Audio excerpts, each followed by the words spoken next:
Alors bonjour à toutes, bonjour à tous, Valentin Franc avec vous pour... Bonjour à toutes, bonjour à tous, Valentin Franc pour ce point de marché du mercredi 27 juin 2000, du mardi 27 juin 2017, excusez-moi. Alors bienvenue à vous dans ce webinaire proposé par DailyFX France. On va commencer tout de suite par l'avertissement légal sur le risque. Alors trader le Forex et ou les CFD impliquent un niveau de risque élevé et ne peut être approprié car vous pouvez subir des pertes super votre dépôt. DailyFX décline toute responsabilité pour les erreurs, inexactitudes, omissions et ne garantit pas l'exactitude ou le caractère complet des informations contenues dans cette documentation. Alors bonjour à vous François, j'espère que vous allez bien. On regarde un petit peu, on prend la température du marché. Concrètement, ce qu'il faut retenir de la séance asiatique et de la séance américaine d'hier, c'est que les bourses étaient plutôt à la hausse, mis à part le secteur technologique, comme on l'a vu, Nasdaq moins 0,29%, le DXY qui recule avec le T-Note. Et du côté de la science asiatique, eh bien, on a le gold qui progresse de 0,45%, le yen qui se stabilise, ce qui profite au Nikkei. Voilà, donc ça c'était donné à 8h35. On regarde ensemble ce qui a prévu pour la journée. Donc ça va être les rendez-vous seront à 16h. Confiance des consommateurs avec l'indice manufacturier fait de Richmond, excusez-moi, à 16h aux États-Unis. Et donc ça sera les deux événements attendus par le marché. Ensuite, on regarde ce graphique, étant donné que j'essaie de vous partager un nouveau graphique par jour. Alors, c'est la moyenne des PMI composites américains, européens et japonais avec les taux US à 10 ans. Donc, on peut voir qu'il y a une corrélation entre ces deux-là, c'est-à-dire que quand la production augmente d'un point de vue international, eh bien, nous avons une hausse des taux américains. Et donc, ensuite, le dollar qui est soutenu, etc., etc. Voilà. Donc c'est assez intéressant, je trouve, à regarder. Depuis le début de l'année, on a une divergence. On a les PMI américains qui sont pas enfin, qui sont un peu moins bons que le consensus, alors que les PMI européens sont plutôt au-dessus. Et donc on a une petite divergence, ça compense, et c'est pour ça que le composite PMI depuis le début de l'année descend. Parce qu'on a au Japon et aux États-Unis des chiffres qui sont moins bons que le consensus. Alors, on passe sur la plateforme, on regarde rapidement la séance asiatique, le Hang Seng Index qui perd moins 0,05% à l'heure actuelle, toujours objectif à 26 090 points. Le Shanghai Composite à la hausse. Alors moi j'ai pas trop de vision sur le Shanghai Composite. Euh, on va faire de l'analyse technique. Concrètement, la prochaine résistance est à 3241 points. Donc ce sera la prochaine zone de prise de bénéfice sur cet indice. Enfin, le Nikkei qui profite de la stabilisation du yen. Il teste son précédent plus haut à 20 225 points. Et voilà, donc c'est par ce précédent plus haut. C'était une clôture mensuelle, c'était un pivot, précédent pivot, tout simplement. À noter que le RSI évolue au-dessus de 50, donc on a cette tendance haussière qui est sauvegardée tant que le RSI évolue au-dessus de ce niveau. On passe sur les indices européens. Alors hier, ils ont été rattrapés en fin de journée, en fin de séance, par le repli des secteurs technologiques. On a bien fait d'attendre la clôture mensuelle au-dessus du canal pour envisager un achat au précédent sommet. Vous voyez qu'on a été rejeté en fin de séance. Au final, on clôture avec un doji, on ouvre à la baisse. Donc là, concrètement, le prochain niveau du port, c'est les 5267 points. Alors, on va zoomer un petit peu. 5267 puis 5251. J'estime qu'à 5236 points, c'est un niveau de support intéressant. C'est un niveau de support qui n'a pas été dépassé depuis le 16 juin dernier. Donc ça fait une dizaine de jours qu'il n'a pas été dépassé. Donc si le cours, bon, ça m'étonnerait qu'il revienne sur ce niveau de prix là, mais enfin en intraday en tout cas. Mais s'il revient dans la semaine, je pense, ça dépendra des circonstances économiques à cet instant, à l'instant où le cours reviendra tester ce niveau de support, mais je pense que ce sera une zone intéressante pour passer à l'achat. Le DAX ouverture à la baisse, on teste les 12 707 points qui est un niveau de support intéressant et, euh, et donc voilà, donc on peut même l'ajuster, je dirais qu'on peut venir le mettre en haut du gap, enfin en bas du gap, Voilà, donc ça va être les 12 197, en fait les 12 700 points. Voilà, niveau de support à 12 707 pour le DAX. Donc pour les shorts, vous pouvez viser les 12 707. Attention toutefois à cette oblique haussière qui vient chercher les points bas, à part quelques exceptions, mais si on prend les prix de clôture en journalier, eh bien cette oblique haussière vient chercher les points bas depuis 2016, depuis l'élection de Donald Trump. Donc attention, il se pourrait que, c'est un scénario possible, hein, le cours, le DAX vient chercher 12 700, rebondisse et ensuite il y a une clôture à la hausse. Voilà, ça dépendra essentiellement du pétrole qui actuellement rebondit. Ça dépendra également de l'ouverture du secteur technologique aux États-Unis. Donc regardez un petit peu les GAFAM, pardon. Ça c'est les GAFAM en journalier, vous pouvez voir qu'on est en repli. Donc si à l'ouverture du marché US c'est boule, ça tirera les indices européens en fin de journée. Et donc voilà.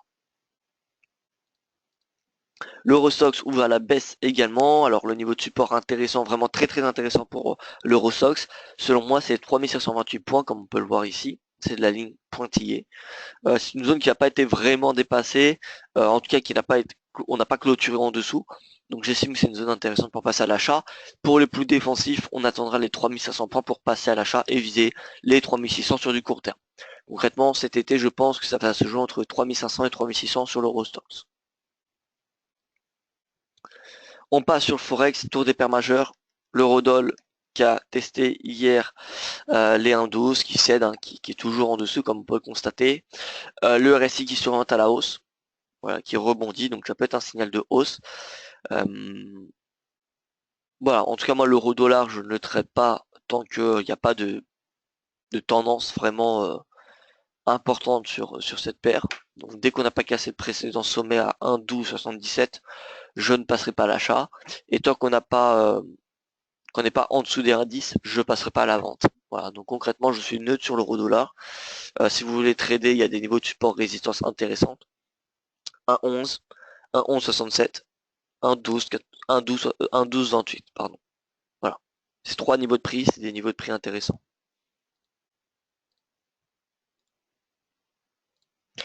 Alors un petit tour du sentiment, moins 2,24, donc on a quand même un... Vous voyez que les positions acheteuses ont reculé depuis la semaine dernière, moins 5,8%. L'USD yen mitigé. Le gold, hein, c'est vraiment un chiffre assez élevé, 4,16. On peut même regarder ici, donc on regarde le gold. Vous voyez que ça fait longtemps qu'on n'a pas eu ce nombre de positions acheteuses, ça fait depuis fin avril qu'on n'a pas eu autant de positions acheteuses sur le gold, donc ça donne un billet baissier.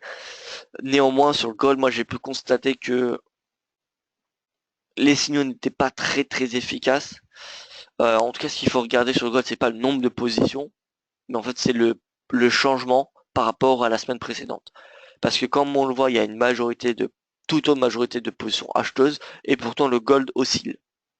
Donc ce qu'il faut regarder, c'est vraiment, vous voyez, les nombres de positions acheteuses diminuent, on a le gold qui augmente. Le nombre de positions d'acheteuses augmente, le gold diminue. Le nombre de positions acheteuses diminue, le gold augmente. Et là, le gold diminue, le nombre de positions acheteuses augmente. Là, on peut voir que ça se stabilise, on n'a pas vraiment de direction sur le gold. Ça peut être le début d'une baisse des positions acheteuses et donc une hausse du gold. Voilà, c'est encore trop tôt, je pense, pour, euh, pour l'annoncer, mais voilà, en tout cas, c'est ce que je surveille, c'est ce petit retournement. Alors, un avis sur GBP USD de la part de Philippe. Alors, bonjour à vous Philippe. Bonjour Brigitte.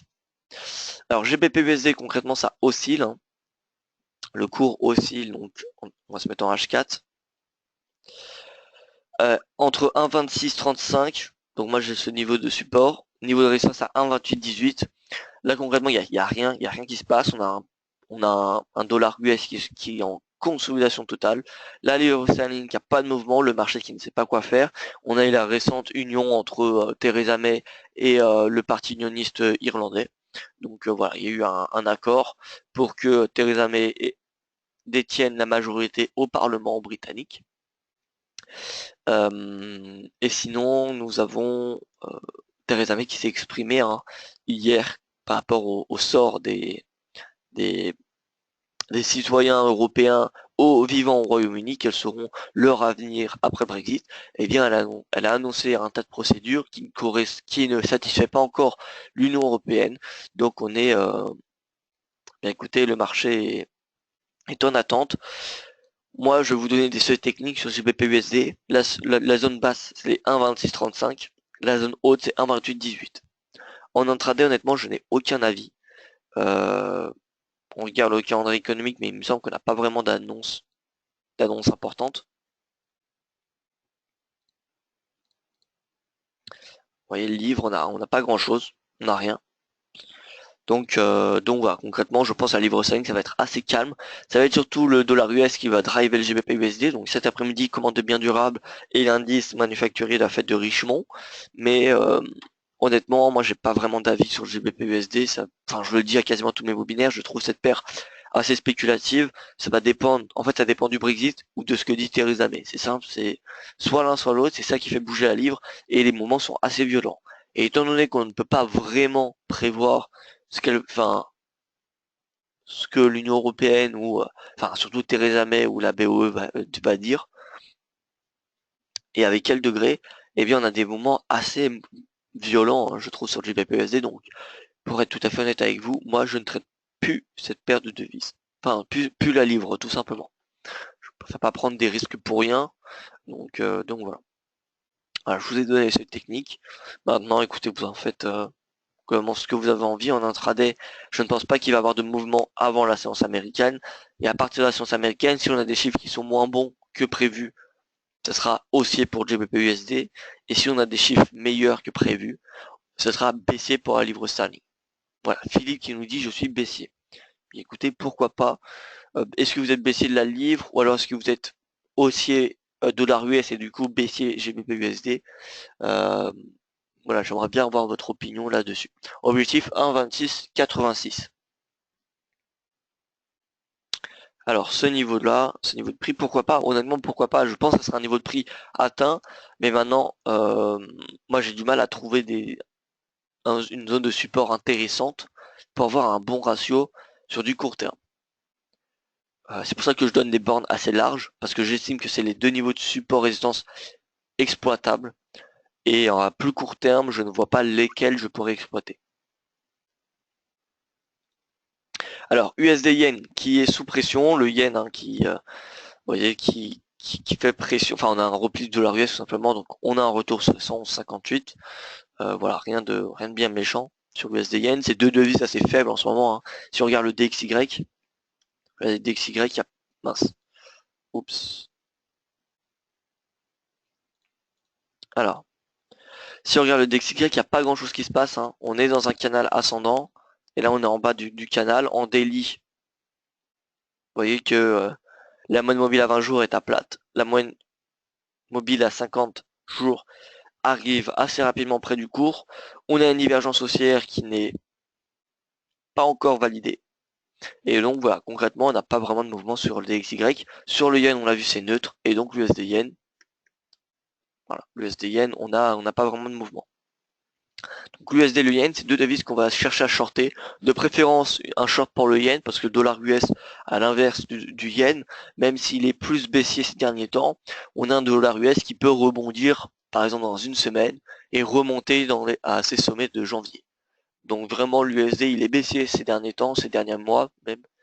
Mais il se peut que prochainement, ça devienne la devise à payer. Alors que le yen, c'est peu probable. Enfin, donc on va favoriser les positions vendeuses sur le yen. Donc AUD yen.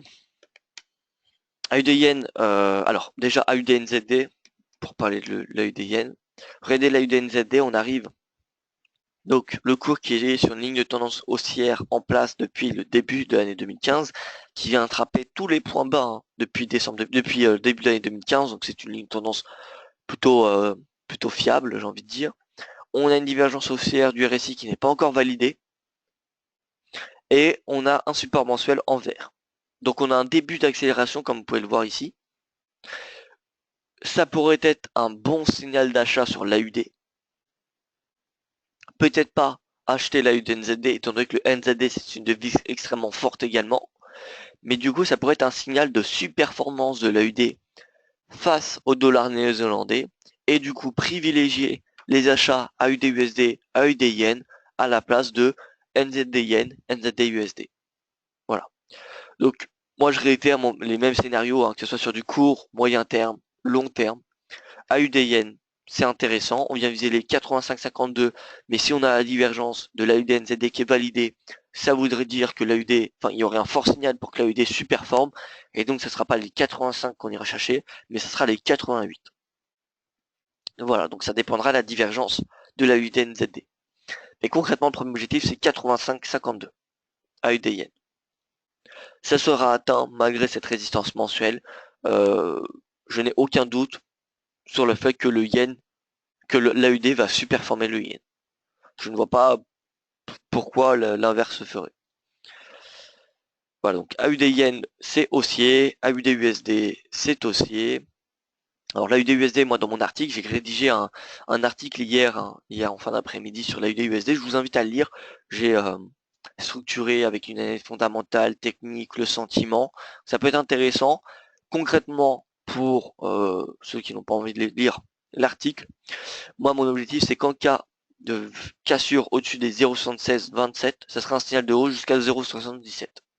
Donc moi je suis haussier sur la USD, direction 0,77, même dès maintenant, mais une cassure des 0,7627, ça confortera le signal haussier. On passe sur le NZD Yen. Alors NZD Yen, objectif toujours haussier, hein. On maintient l'objectif, je ne sais pas si c'est quand que j'ai donné l'objectif, mais voilà, il est toujours en place, 82,47. On pourra même à terme aller chercher des prix plus hauts, hein. Alors on va continuer à tracer le niveau de support résistance. On voit quand même que 82,47 est une zone de résistance importante, hein. Donc attention à ce niveau de prix.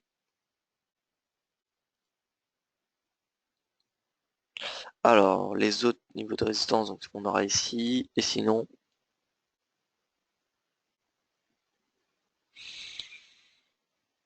voilà, ici je vois en fort pivot. Donc 82,47, 82,44, là on a vraiment une forte zone de résistance ici, hein. Donc prise de bénéfice à 82,50 en fait. Vous voyez que le NZD Yen est clairement haussier, il n'y a aucune divergence baissière sur le daily, il n'y a aucune divergence baissière sur du H4. Donc voilà, honnêtement c'est une tendance vraiment saine. Si vous n'y êtes pas dessus, écoutez, moi je ne peux là enfin honnêtement je dirais que c'est trop tard. Ça fait longtemps que je dis qu'il faut acheter le NZD Yen, ça fait très longtemps qu'on y est. Et voilà, pour ceux qui ne le sont pas, en tout cas j'espère que vous avez pu en profiter. NZD USD. Objectif atteint. Voilà. Donc pour ceux qui avaient raté le premier objectif qui avait été donné il y a 2 semaines, on avait réitéré le signal de hausse en début de semaine dernière. Ça a été atteint cette nuit. Je pense que NZD USD va continuer sa hausse progressivement avec un momentum beaucoup plus faible, mais je pense qu'il va continuer à progresser. Prochain objectif. Alors, prochain objectif, ce sera ce niveau de prix là. Voilà, pour ceux qui veulent, qui sont à l'achat et qui veulent maintenir leur achat, pourquoi pas 0,7385. De toute façon, il y a 4 paires de devises à acheter en ce moment qui sont très intéressantes, qui soient sur du court ou du moyen terme. C'est NZD Yen, NZD USD, AUD Yen, AUD USD. Voilà, faut pas chercher plus loin. C'est 4 paires qu'il faut acheter. Moi, ce que j'aurais tendance à conseiller, c'est au lieu d'acheter par exemple que l'AUD Yen, divisez votre risque par 4, divisez par exemple le volume, enfin le montant de la position que vous aurez pris sur l'AUD Yen par 4, et vous achetez un peu de l'AUD USD, un peu de l'AUD Yen, un peu de NZD USD, un peu de NZD Yen. Comme ça évite les bruits daily dans la journée, ça évite les bruits qu'il y a par les annonces économiques. Et au moins vous êtes entre guillemets un peu plus diversifié dans le sens que au lieu d'acheter que du dollar australien et de vendre que du yen, vous achetez du dollar néo-zélandais, du dollar australien et vous vendez du yen et du dollar US. Voilà, c'est une stratégie qui peut être un peu plus intéressante pour limiter un petit peu le risque et voilà. Et au niveau du spread, c'est pas grand chose. Enfin, je pense que ça doit être légèrement supérieur étant donné que les NZD Yen, je pense qu'il a un spread un petit peu plus élevé. Mais honnêtement, étant donné que vous divisez par 4 vos positions, enfin le montant, ça doit se jouer, enfin ça dépend de le volume, etc. Mais ça doit vraiment pas se jouer à grand chose. En tout cas, je pense que ça vaut le coup honnêtement de payer 4 petites positions un peu plus diversifiées que une grosse sur une paire. Euh, voilà, je pense qu'honnêtement c'est une meilleure stratégie de trading d'un point de vue diversification et d'un point de vue potentiel. Parce que si vous vous trompez sur l'AE, vous avez plus de chances de vous tromper sur une paire, donc sur l'AE des yens par exemple, que sur 4 paires. Voilà. On continue donc euro-yen. Alors euro-USD c'est un petit peu, comment dire, l'équivalent ces derniers temps. Donc euro-yen, ça continue la hausse jusqu'à 125,80, mais il faudra être patient. Voilà, j'ai également pu remarquer que l'euro-yen réagit particulièrement bien aux élections. Élection de Donald Trump ici, élection d'Emmanuel Macron, prochain événement, élection euh, fédérale allemande. Il me semble que c'est comme ça que ça se dit. En tout cas, enfin Angela Merkel versus le concurrent qui est, alors je j'ai pas vraiment un bon accent allemand, mais c'est Scholz, un truc, quelque chose comme ça. Donc c'est le principal concurrent. Et donc, ça sera la prochaine élection. Et ça pourrait faire donner un appétit pour la monnaie unique, peut-être. Et donc l'euro yen, 128, l'euro dollar, 1,15. Voilà, c'est des objectifs qui seront possibles. Pourquoi pas. Alors, n'hésitez pas à poser des questions, hein, je suis là pour ça. Ce point de marché, il n'y a pas beaucoup, enfin, il n'y a pas grand chose à décrypter, il n'y a pas beaucoup de choses qui a changé depuis hier. Donc je continue, mais bon, n'hésitez pas à poser des questions, j'y répondrai avec grand plaisir. Le gold. Alors, hier, on a eu beaucoup de scénarios possibles. Fat Finger, algorithme. Je pense que c'est un mélange de beaucoup de choses. Il y a eu un gros hold qui a été passé sur le gold. Ça a fait sauter des stops à 1,50 et donc ça s'est enfoncé à 1,40. Voilà. En plus de ça, on a les alcos qui, quand il y a un gros volume, eh bien, accélèrent, se mettent dans la tendance et accélèrent ces momentum-là. Donc on a eu un petit peu de tout qui a fait l'or atteindre les 1,30, 1,36. Donc il a perdu 20 dollars en une journée. Il rebondit actuellement, il a 1250. Bon, écoutez, le gold, ce que j'attends, c'est une cassure 50 du RSI, une cassure journalière de 50. Regardez ici, c'est vraiment, d'un point de vue historique, qu'on a une cassure 50. C'est un signal d'achat. Regardez ici, alors, on va enlever ça. Cassure de 50. Cassure de 50, que ce soit un signal d'achat ou de baisse. Hein. Mais là, on va faire que des achats. Cassure de 50.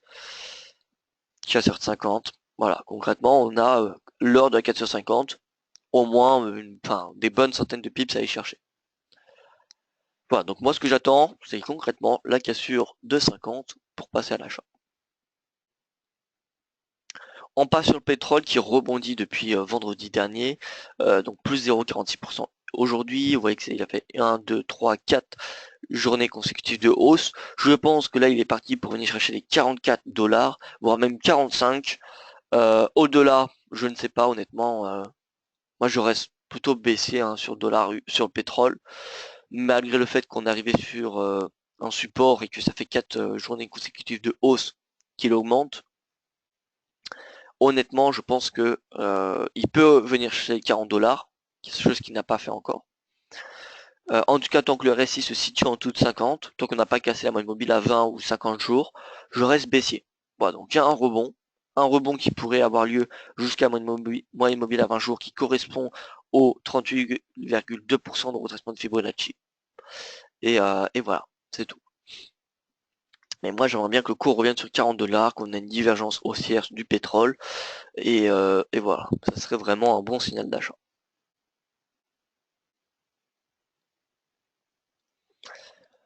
Alors écoutez, je vois qu'il n'y a plus de questions, moi je n'ai plus rien à rajouter. J'espère que vous avez compris hein, le topic de ce point de marché. Donc NZD Yen, NZD-USD, AUD Yen, AUD USD. C'est des paires intéressantes en ce moment. L'euro qui consolide avec le dollar, le yen qui est neutre aujourd'hui, la livre sterling qui est neutre également. En fait, on a 4 devises qui est neutre, le CAD qui progresse légèrement. Alors, on peut regarder rapidement le CAD Yen par exemple qui devrait progresser. Voilà, le CAD Yen progresse, il va venir tester son oblique haussière. Donc, pour ceux qui sont à l'achat, si vous souhaitez être à l'achat sur le CAD Yen, chose que je pense qui est assez spéculative parce que achat CAD Yen, alors je ne sais pas si ça se fait, mais on peut. Alors, je ne sais pas si c'est possible de faire cela. On va faire US Oil, JPY. Je pense que c'est pas possible. Non, c'est pas possible. Alors, en fait, US Oil, on est d'accord que c'est le pétrole versus le dollar US. Donc, US Oil, et on va le mettre en yen, donc fois USD yen. On est d'accord, comme ça fait le baril de pétrole en yen. Alors, où est ce... Voilà, fois USD yen. Alors, je teste quelque chose, c'est vraiment, j'ai jamais fait ça. Alors là, on a le baril en yen. Baril de pétrole en yen. Bon, il y a quand même une corrélation, il y a quelque chose. Si on compare par rapport juste au baril, je ne sais pas s'il y a une vraie différence. Bon, il y a une petite différence. Concrètement, ça se... Alors, pour ceux qui ne comprennent pas trop ce qui se passe sur le graphique, en bleu, c'est le baril classique, coté en dollars. En marron, c'est le baril coté en yen. Et les chandeliers, c'est le CAD yen. Bon, concrètement, il n'y a pas vraiment de différence. Disons que le baril en yen colle plus au CAD yen, ce qui est tout à fait normal. Mais donc, on a un rebond du pétrole et donc un rebond du CAD yen, du CAD, et donc voilà, donc on ira chercher 85. Mais honnêtement, tant qu'on n'a pas de rebond durable sur, comment dire, tant qu'on n'a pas de rebond durable sur le pétrole, le CAD yen est assez limité. Et étant donné que je suis plutôt baissier, tant qu'on n'a pas atteint les 40 dollars ou tant qu'on n'a pas un vrai signal de hausse sur le pétrole, c'est-à-dire qu'à sur 50 du RSI ou qu'à sur la mode mobile à 50 jours, eh bien le CAD yen, je pense que faut être prudent sur les positions acheteuses. Faut y aller assez voilà, avec modération, j'ai envie de dire. Maintenant, si vous voulez vendre du yen, moi je vous ai dit NZD yen, AUD yen, c'est beaucoup plus sûr, beaucoup plus intéressant, avec des perspectives beaucoup plus intéressantes. Voilà.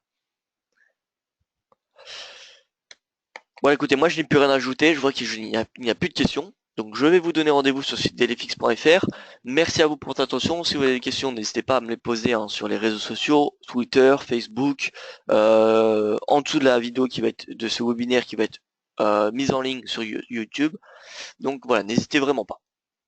Excellente journée à vous tous et rendez-vous sur le site delefix.fr. Merci à vous.